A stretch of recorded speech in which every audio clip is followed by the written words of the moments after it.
36% of the world's land area and 71% of the world population is in the Eurasia region. Major countries in Asia are involved in a huge project that integrates Europe and Asia as a potential economic bloc. Korea, China, and Russia are actively involved in this project, proposing their own creative policies to take a leading role in the Eurasia region. Russia has made remarkable achievements, including an agreement with China and a railroad cooperation deal with North Korea. Korea has also strived to play an important role in the region by proposing the establishment of the Silk Road Express. Korea, China, and Russia have engaged in a heated competition under the era of Eurasia. Which country will be a leader in the Eurasia region?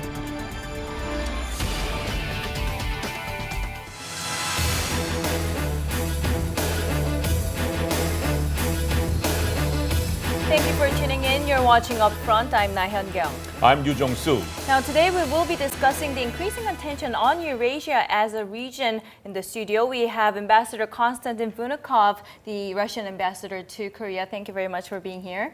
Thank you so much. Thank you. And Mr. Park Jun-hong, Principal Business Analyst for Northeast Asia Research Center at POSCO Research Institute. Good to have you both on the show. Thank you. Many countries in the Eurasia region have proposed and studied a lot of new projects maximizing the benefits from the era of Eurasia. Do you think this era of Eurasia would be the promoting international cooperation, or will it be open up the gateway of global competition? Well, this is a very interesting and very important question for the whole of the world, I think, and especially for my country, because my country has a unique position. We are part of Eurasia, and we were serving like a bridge in this vast region, and we are very much interested in quickest development of this region, especially for our huge areas like Siberia and the Russian Far East. Several years ago, President Putin, he put forward a special strategy for the quickest development of Russian Far East and Siberia. Yeah. So we link our future with Eurasia and Eurasian processes. So we are very much interested in our participation in the programs of development of this region, and we are ready to serve a very positive role. So you would think it would encourage more international cooperation rather than causing more competition? Well, competition sometimes is very important, well, to inspire you, but at the same time, I think it's better to say about cooperation than competition. And Mr. Park, do you also agree, or Yes, do you have any other opposing opinions maybe? Actually, I agree with the ambassador. As is noted by many leaders, other countries, the initiative of or agenda behind the era of Eurasia upholds the prosperity of the countries involved. So the era of Eurasia is specifically for the purpose of the prosperity of countries, rather than some friendly competitions. Yeah. But there might be some opposing opinions, and we will get to that later. But why now, though? Why does Korea and the world, for that matter, want to see this happen now? Actually, I think the last 20 years or more, there are many interests for the Eurasia, but for now, the President Park Geun-hye just mentioned the agenda for the era of Eurasia, so that's why in Korea that kind of situation happens. But I think the world already looking to the era of Eurasia for the important areas. And Mr. Ambassador, do you have any opinions?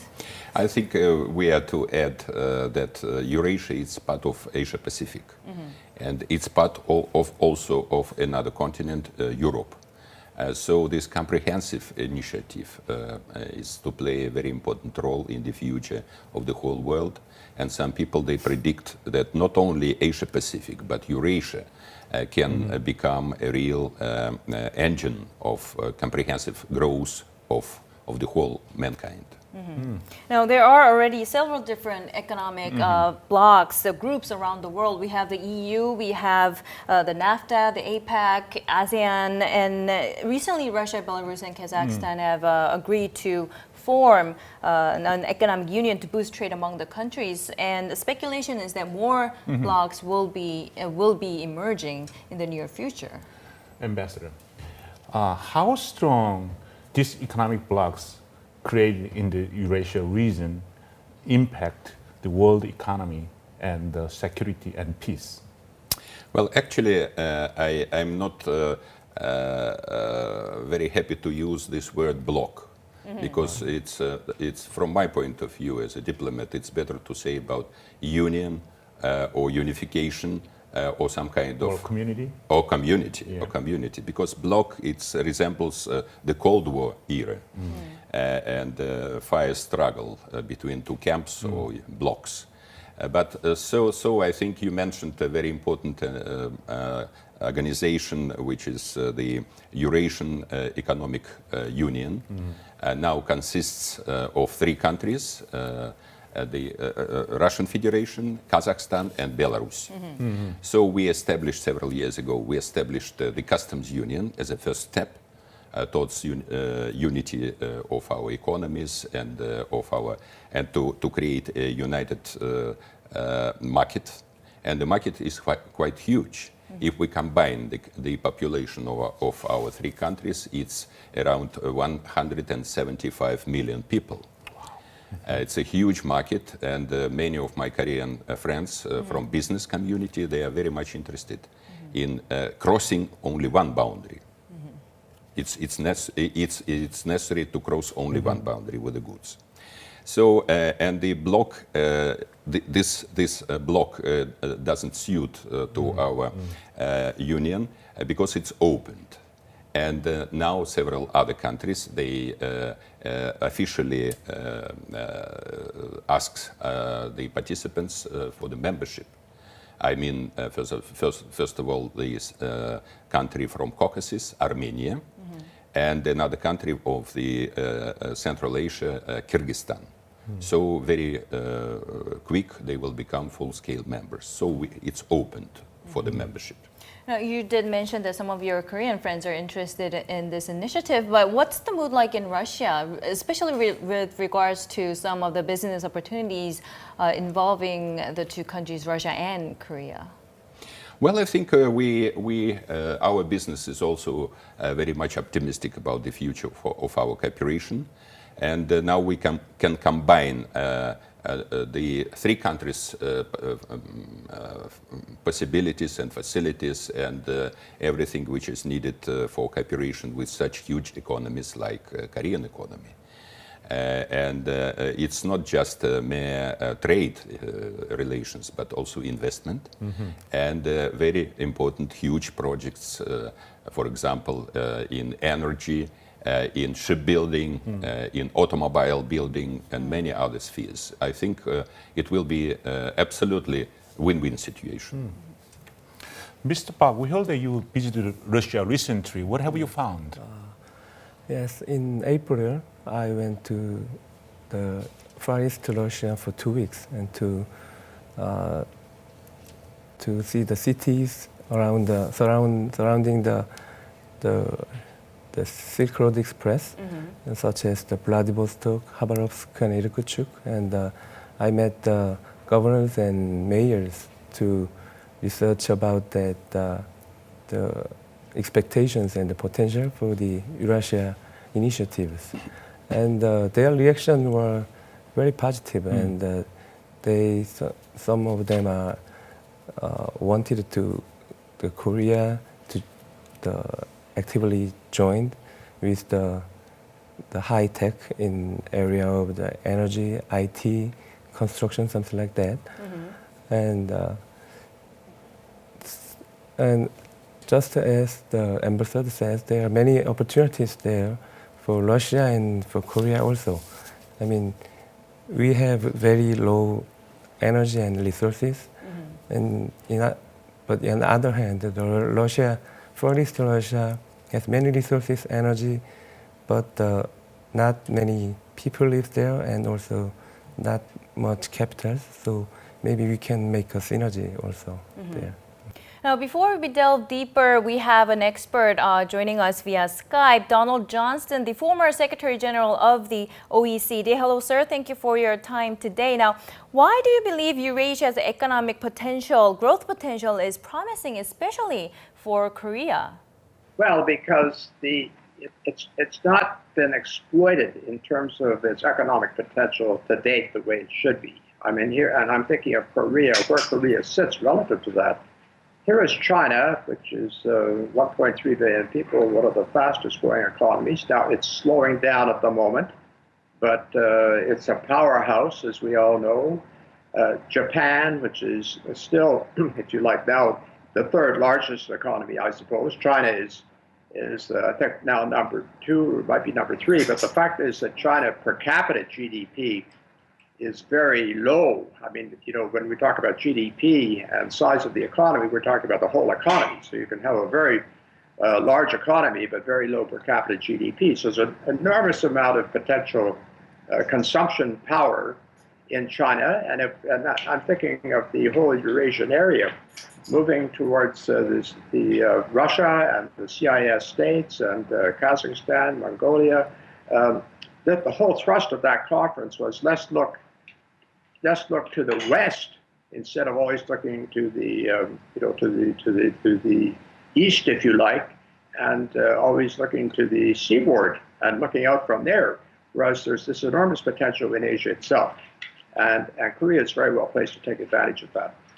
Supposedly, countries in the Eurasia region have strengthened their alliances and are looking to create different kinds of economic groups. What are the expected challenges? Well, I'm talking about the potential. There's a lot of work to be done. And you mentioned these other economic groups, and they're growing. I mean, you also, as you know, have the issues with Russia, Belarus, and Kazakhstan, where they wanted to bring the Ukraine into that common market, into that customs union. That's another grouping. And my problem is if we build up too many institutionalized groupings, it will be difficult essentially to break them down and bring them into harmony in terms of a single market. That has to be done at some point, but sometimes these bilateral agreements and small collective agreements can create obstacles for that purpose. So what I'm talking about in terms of the future, it's the potential. The potential is enormous, provided we have the political will and the leadership within Eurasia to make it happen. Now, that being said, I think we all have to be a bit concerned about what the intentions of various leaders are.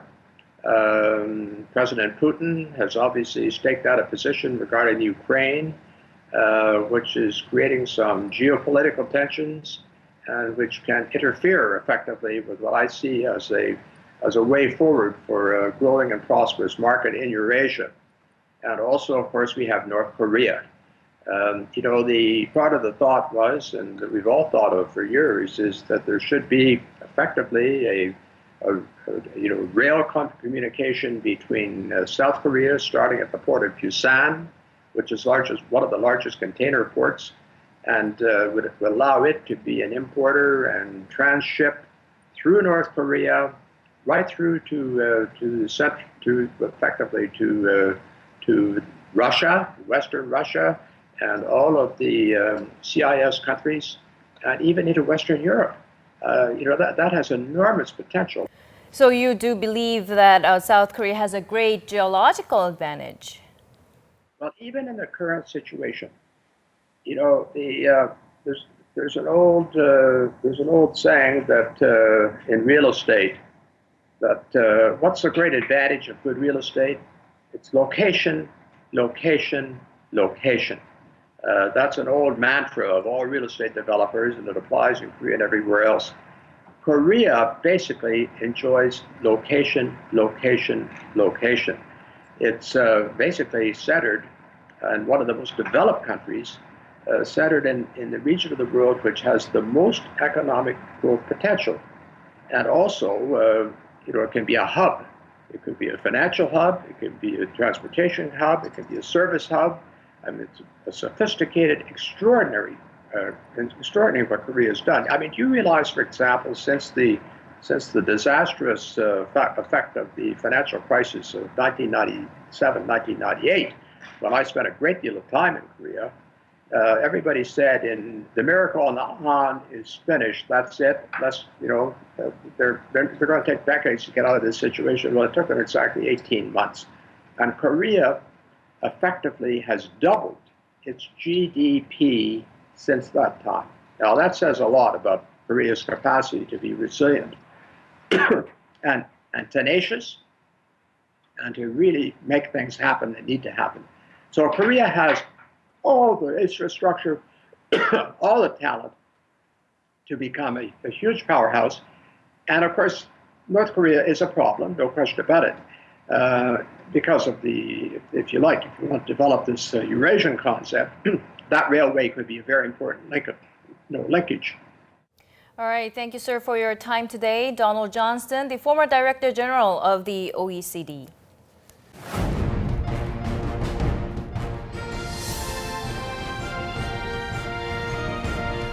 The Park Geun-hye administration has been actively promoting the Eurasia initiative since 2013. 하나의 대륙, 창조의 대륙, 평화의 대륙으로 만들어가는 몇 가지 방향인 유라시아 이니셔티브를 제안하고자 합니다. The first step of President Park's new vision was holding bilateral talks. Since President Park took office, Korea has signed MOUs with a number of Eurasian countries, including Russia, Kyrgyzstan, Kazakhstan, and Greece. Now we have started to see some tangible results. One of the more remarkable achievements can be found in the railway sector. The Korean government has promoted the establishment of the Silk Road Express, a rail line that would go across the Eurasia region. After the bilateral talks with Russia, a South Korean consortium participated in the Najin Hasan project, which centers on the economic cooperation of the North and Russia. Along with the rising expectations about the Silk Road Express, a great achievement has recently been made. Cooperation with the Organization for Cooperation of Railways is necessary to use the Trans-Siberian Railway and the TransChina Railway. South Korea has finally joined the organization as an affiliate member. The Eurasia Initiative will be a new growth engine for a variety of fields around the world, from agriculture and tourism to energy exchanges. A realization of Korea's Eurasia Initiative is not that far off. As we just saw, the core of President Park's Eurasias initiative relies on railways. Well, why focus on railways, Mr. Park? What's so important or valuable about the Trans-Eurasia Railway, the project that we're talking about? Currently, most of the cargo shipment from Asia to Europe are made by marine transportation. With the completion of the Silk Road Express, the delivery of the shipment via railways will take half time it takes now and shorten the distance by 1/3. So that will make big economic gain. And also at the time when the North Korea is in dire need the economic development, Eurasia initiative will obviously bring more gain than loss to North Korea. So for three countries of us, that is important to make development of the railway. So when you say the three countries, you mean South and North Korea as well as Russia? Yes, right. Okay. And Mr. Ambassador, do you have any opinions on why the railroad project is garnering much attention? Well, first of all, Trans-Siberian Railway, the largest or longest railway in the world, it requires modernization now.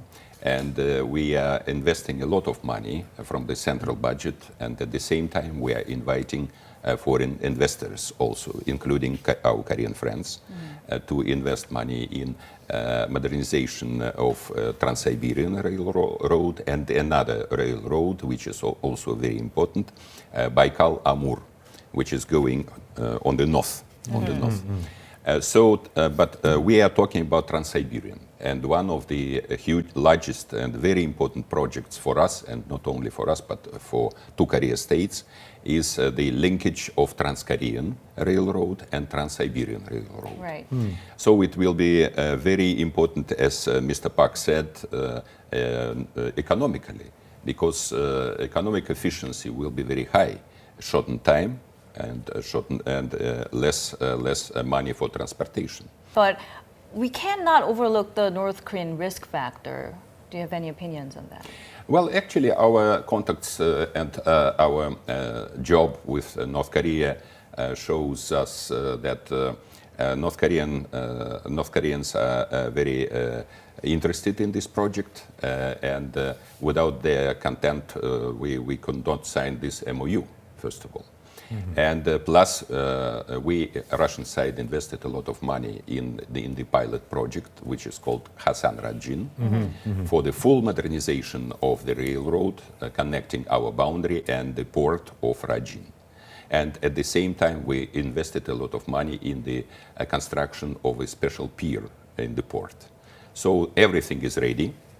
And North Koreans, they express their willingness to continue this job. According to this map, it takes about 30 to 40 days when products are transported from Korea to Europe by ship. But if we use railways connected from the Korean peninsula to Siberia, it would take only about 15 days, which means we can save more than 10 days in transportation time. And air transportation, of course, is too costly, so railroad transportation, of course, seems to be the solution here. But China's role would be crucial for the success of this project. Would there be any conflict of interest between China and surrounding countries? Yes, actually not only China, but in order to complete the Silk Road Express, there are many transloads to be combined. Like matrix, because the TKR, the Korean Trans Railroad, is starting from the Busan and divided into the two-way, one to the China and one to the Russia. And then, which means the one is TCR and TSR. That railroad starts from the Northeast Asia and to the Europe. So, that's why the China and the Russia is both very important to complete the Silk Road Express. Mr. Ambassador, would you say there could be some conflict of interest when it comes to working, when so many countries are trying to work together on this one project? Well, I would say that we have a lot of space for all the countries to take participation because the region is quite large and it's a fast-growing region. So from year to year, the bulk of exports is obviously growing, and South Korea is playing a very important or leading role in this process. So especially for our South Korean partners, there is an urgent need to have more routes for your goods and for the people, because South Korea is the nation where practically one third of the nation is traveling. So for travelers, for tourists, it's also very important, but mostly, of course, economically, it will be very much important. And luckily, both countries, the Russian Federation and the Republic of Korea, we have excellent relations with the People's Republic of China, the leading economy in the world. So I think there will be no conflict. And South Korean companies have, as we've been saying all along, they've been trying to get their foot in this project as well. Including POSCO, there are 3 companies in the consortium will make a second time visit for survey. So what do you expect to accomplish? Actually, at the first time visit to research the on-site, the situation, the North Korea was very kindly supportive. So I think the North Korea also are very interested in this kind of project. And for now, I mean, the North Korea is most wanted to make their economic growth and any other times. So that means the North Korea look this opportunity as economic chances rather than the political threat. And on the second, about the second the visit, there's not the specific purpose is come out yet, but that is more one step further to make the project well. I mean, we've been talking extensively about the promising future of the project, but I think South Korean companies would have some concerns, and what would be some of the concerns based on your first field due diligence to the region? For example, the Kaesong complex, because that business is only between North and South Korea, so there's many has been repeatedly the threatening of the North Korea. But in this project, the multilateral business is going on with the Russia and North Korea and South Korea. So that kind of concern will very less than the Kaesong complex case, I think. So it'll be difficult for North Korea to conduct any provocations regarding the business project. Yes. And also the last year, I remember the December, the North Korea pronounced that they will revise their foreign investment laws to get more the foreign investment. So maybe they are also changing themselves to be the positive to the world. Why is the Ningguang Harbor? Why is it so significant to have Ningguang Harbor developed? Najin is very important reason, the area, not only for the harbor, and also for South Korea. If we go to the Europe and Eurasia areas to trade or many other projects, we have to go through the Najin, either marine transportation or the railway transportation. So Najin also, and Russia and China, especially China, if China wants to go to the Pacific area for the future, they have to get some harbor. So the Najin is the very important place, and in the middle of the 3 countries or 4 countries, and also it's kind of like a start of the Eurasia initiative to northeast side. Mr. Ambassador, do you also agree with the importance of the Ningguang Harbor and how that area should be developed more? Fully agree with Mr. Park, because this port is a very unique port, but it requires a lot of efforts and investments. And as I mentioned, we invested a lot of money. The figure which was announced, total sum of investment in this pilot project, taking the railway reconstruction and plus the port facilities, the Russian investment were about 300 million US. So it's a huge sum of money. So Russia is very much interested in this project, and we want this money to work. Right.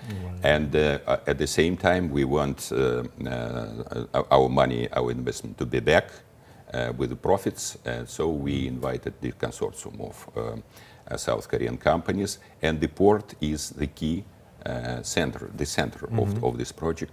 As I mentioned, the whole idea was to use this port and the special pier for transportation of containers. So you've had positive reactions and also some promises from North Korea, but can Russia confidently say that it is not worried about what North Korea might do in the process? We'll try our best. We'll try our best, because I think that this, not only this pilot project, I mean railway, but two other projects, the delivery of natural gas and the electricity from the Russian Far East to the Korean Peninsula, first of all, should be economically beneficial, but at the same time, in case of realization, they will be very profitable economically and very important factor of stability on the peninsula. And it will be a very important practical contribution to the stabilization of the situation on the peninsula. So from this point of view, Russia can play a very unique role. Well, facing the area of Eurasia, some people have suggested that the wish to create a common economic special zone among Korea, Russia, China, North Korea. What are your thoughts on this? Well, generally speaking, it's quite normal to have this multilateral cooperation, because we are all of us, we are neighbors. We live on the same continent and we live in the same region. So first of all, we are interested in stability and prosperity of the region. So all countries' participation will be of high value, including, of course, China, such a huge economy and a very important country, two Korea states, Russia, and even Mongolia. Mongolia is also to play a very important part in Eurasian process. I like Mongolia because my predecessors, I mean my family, they came historically from the boundary with Mongolia. So I know this country. I visited Mongolia many times. And we are not to forget about Japan, of course, because Japan is located also very close to us, and Japan is one of the leading economies in the world. So Japan is also welcomed. Mr. Park, do you have any opinions on that? The multilateral business will result in the secure and successful cooperative project. And by establishing the special economic zone near the border of Russia, China, North Korea, and then that the most ideal industrial complex can be founded with the Korea's high-tech technology and capital, North Korea's manpower, and the rich energy and resources of Russia and China will combine, then makes some big synergy. And also, participation of many countries would ensure that each business security. Yes. And what do you think would be the ideal way of handling then relations among South, North Korea and Russia? It's the multilateral project. So even though there will be some leading countries to take care of, but the most important thing is communicate each other and to see each other's interests and share the interests. And most of other countries except North Korea and keep talking and lower the act like the threatening countries, and then maybe the special economic zone will be successful. Mr. Ambassador, do you have any opinions on how the countries should be able to handle the situation if there are to be any conflicts among the countries involved? Well, first of all, I think what our region, Northeast Asia, generally speaking, and Korean Peninsula, is highly needed, it's trust. So from this point of view, the initiative or trust politique of President Park is very important because unfortunately, we can see a deep-rooted mistrust between, first of all, two Korea states. So first of all, trust, and then the political will to resolve all problems by political and diplomatic means only, not to use force. Because it's, if we, well, the whole history shows us that there is only one way to find the compromise and the best solution. And I think, generally speaking, all the peoples of all the countries, I mean, in the region, they're very much interested in it. So this is the role of diplomacy should be very important. Now, to get a different perspective, we have another expert standing by for us, Mr. Andrei Kortenov, the Director General of the Russian International Affairs Council. Thank you very much for joining us today, sir. Now, the first question is, do you agree with some experts saying that the Trans-Eurasia Railroad project will boost economic conditions on the Korean Peninsula? I agree. I think that any trans-Korean project would be helpful. That includes transportation. Because if we have a trans-Korean railroad leading to Russia and to China, that would be a major boost for the North Korean economy, and that might bring investments and money and technologies to North Korea. I also believe that it's important to develop trans-Korean energy projects, like the Trans-Korean gas pipeline, which might serve both the North and the South. Which country do you think we should focus on most in the era of Eurasia? Well, I think that there are major players that are underappreciated, so to say. For example, I would definitely recommend to put more premium on Mongolia. It's an interesting country with a lot of natural resources, and it is developing quite fast. I think that South Korea has already established itself in Central Asia, but it can do much more in countries like Kazakhstan or Uzbekistan. And I think that there is a room for multilateral cooperation, not just bilateral cooperation. For example, South Korea might build stronger relations with the Shanghai Cooperation Organization, which unites Russia, China, and Central Asian states.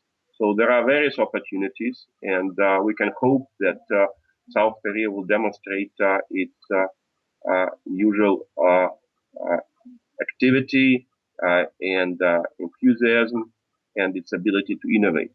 All right, thank you for your analysis, sir. That was Mr. Andrei Kortenov, the Director General of the Russian International Affairs Council. Now, as just mentioned, we've also talked about the great potential that some of the Central Asian countries have. And having said that, how can Korea make the most out of having this initiative in Eurasia? That can be one example. I know that President Putin makes some big project for the northeastern Russia, the National Program 2025. I heard that that project will be the huge investment to that area. So if our President Park Geun-hye mentioned the initiative, Eurasia initiative, if we can somehow combine two projects together, there will be big synergy, I guess. Mm-hmm. Yeah. And what about the Eurasian economic bloc that have recently agreed to be formed? Mm-hmm. How can Korea make the most out of that economic bloc or group? I think Korea has to find the proper role in the Eurasia initiatives. I mean, we can be leader in every aspect. So I guess the Korea's most important role can be the facilitator. I mean, to facilitate the other countries to share their interests and communicate well. And Korea's role can be very important to Eurasia initiative completed. Mm-hmm. And Mr. Ambassador? Fully agree with you. I would say that last November, when my president he visited Korea with the official visit, and he had talks with President Park Geun-hye, they mentioned the consonance of two initiatives. First of all, the Eurasian initiative of President Park, and huge plans of Russia for the quickest development of these regions. And our two presidents, they put it into joint communique or joint statement. It's a special clause about the consonance or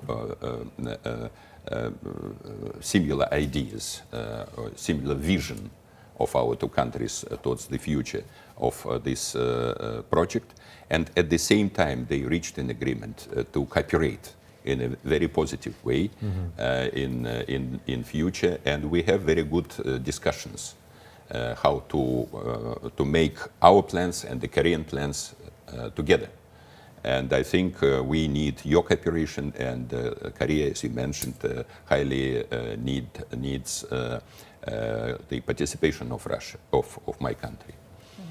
Now, this is going to be a difficult question for me to ask, but what do you have anything to say to those who suggest that Russia may have too much of an influence in the region, or what about the instability in the region? Would that be a hindrance for any of these projects to proceed? One of the basic points of our foreign policy is to have very peaceful surroundings. And as a part of our strategy, some people used to say the Putin's strategy look east. Maybe yes. Is to look east. To look east, yes, strategy. So one of the main points of this strategy is to have peaceful surroundings or very peaceful relations and very cooperative relations with all our partners. And Russia is trying to play a very stabilizing role in this part of the world, which is mainly, I think, unfortunately, the only one region in the world which has no special mechanism for peace and cooperation. I mean, not economically, but political cooperation. And there is a confrontation on two sides of DMZ. So we are trying to use our advantages, well-developed relations with two Korean states, and to play a very positive role here. The region is so vast. So I like this phrase that there is a lot of space for everybody. What do you think about the fact that the Korean government is creating new relations with the nations in Eurasia rather than just focusing on South Korea, Japan, US, and the China and North Korea relations? Well, as the ambassador of Russia to the Republic of Korea, I remember that all the presidents of the Republic of Korea, after the establishment of our diplomatic relations, which happened 24 years ago, all of them, they put priority to the relations with 4 countries. Of course, United States, Japan, China, and Russia. So it's quite natural. And it makes sense. But at the same time, the Republic of Korea is trying to develop this policy, diplomacy on all directions.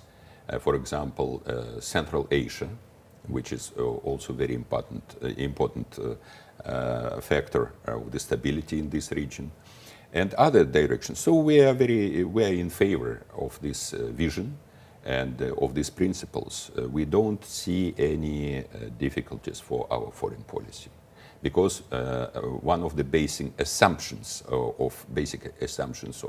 of Russia, when we are looking to the modern world, that this world should be multipolar world.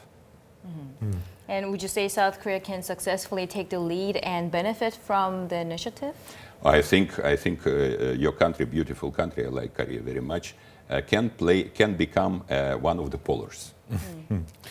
Maybe some people cannot agree with me, but me personally, because I see huge potential not only economic potential, but the